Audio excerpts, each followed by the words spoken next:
So, question 1 came through on Instagram. Okay. This is from the audio journey. Hey Damien, I currently teach music production online and I also want to build up my own artist profile. So do you have any branding tips for people that want to do more than one thing in the industry? Yeah, and I think this crops up quite a lot, and there's definitely the yin and yang, because I was having an argument with Katie, who's my PA, yesterday. She hates it when someone has an Instagram and they do something else. Okay. But I also hate it when I've got to follow 3 people's Instagram because they've got one for basketball and one for this and one for something else. So there's definitely a mix. But I think a big thing that we are in now, I don't know if you've noticed, but the industry is very much a case of everybody wants to be a solo artist. Like that, only because it's just so much easier to be a solo artist now than it's ever been before. It's always been a lot harder. Now you can just make stuff in your bedroom, and it might be a bit lonely, but you can do that.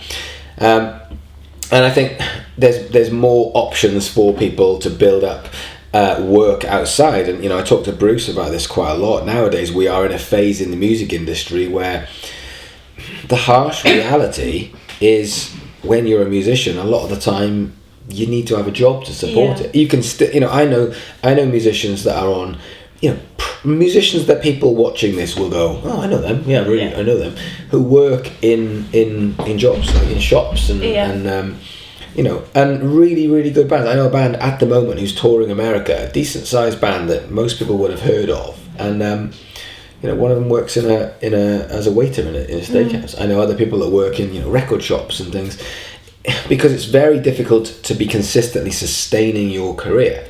And so what happens is, if you are lucky enough, or more importantly not lucky enough, if you can work hard enough at your ability, your techniques, your skill set, there's no reason why you can't build yourself as a profile, as an artist or as a band or as a personality, and then have a side work which brings in the money, and also they can definitely cross-pollinate, and they can not only help each other from an engagement numbers point of view, but also from a financial point of view. And I think that's the state of play that we live in with the music industry, that anyone who just says, I just want to leave my job, and I'm like, well, you probably can at times, but there are other times where unless you get to a point where you're doing pretty big level gigs consistently, unless you're doing that, it's very, very difficult for having 4 or 5 people in a band all on enough money after tax, after you've paid managers and everyone else who takes their cut of the industry.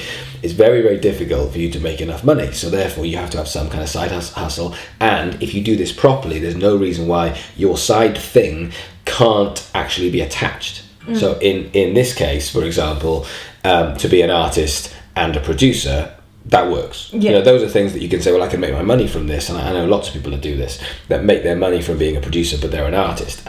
But from a branding point of view, I personally, I think we live in an age of personal branding. So press and PRs is I'm not saying it's different from any other time we've ever been to, but I think it's so much easier to build a personal brand.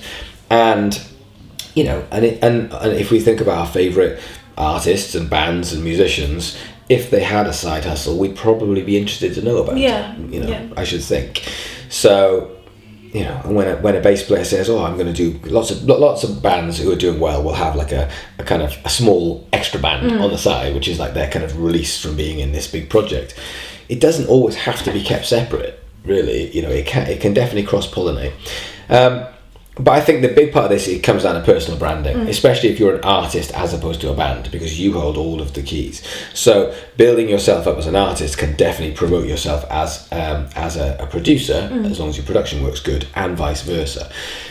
What I wouldn't do is, I wouldn't have just not only all of the usual social media platforms and then all of the usual social media platforms times 2, because you have to have you as an artist and then you as a producer, and then but I need my personal stuff and I have to have my personal Facebook. All of a sudden you just go, well, this is all you're doing there is complicating it. And I live my life just by keeping things as simple as humanly possible, and it works really well.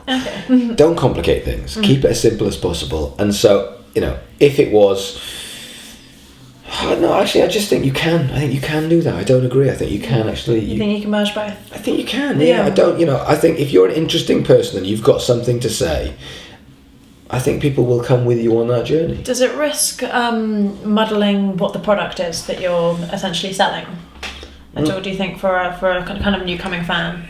I think it depends on the way that you do it. Okay. So I think it depends on how you market yourself and how you brand yourself and how different they are. In this instance, they're very, very similar. Yeah. They're both very, very linked. And nowadays, being an artist, you kind of, a lot of the time you are a producer at the same time. So they very much go hand in hand. If it was something completely and utterly radically different, then... So say I was like a chef as well. And you wanted to promote your food channel or your food blog at the same time.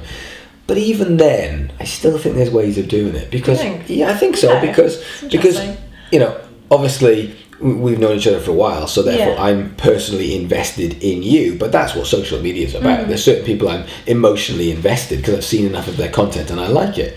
When they say, "Oh, I've got this new idea, I'm thinking of doing this," I'm like, "Oh, it's just a story. That's a new thing. I'm here for you." So I'm sure there's certain guidelines, but I do think we live in a time now where you can do this easier than you've ever done it before. Just getting people to invest in you personally. Yeah, exactly. Because it's personal branding as opposed to... But if it was, the audio journey, because people buy from people and people will follow the stories of people, and it's very, very difficult to get someone to buy into the story of a business like it is the personal story, unless you're adding lots of personal stories into the business thing. So I think the more you can make this about personal branding in this instance, the better. Okay. That for me. But I honestly think that we live in a time now where you have to acknowledge that you will be trying to make money in several different streams. That's just reality. It's not just going to be from making music and selling music, because it's going to be merch, it's going to be live tickets, it's going to be streaming, it might be sponsorship, it might be branding, it might be doing some extra producing on the side. You might be an artist and you have some downtime and someone says, "Do you fancy coming and playing guitar for me because I'm going on tour for a couple of weeks," and you're a session musician. It's just a way of actually avoiding getting a job for as much time as you can, and then when you do get something, to try and actually get rid of it as quick as possible. And or if you are going to have to do something that funds what you do, which is completely fine nowadays, there's nothing wrong with that. We live in that age.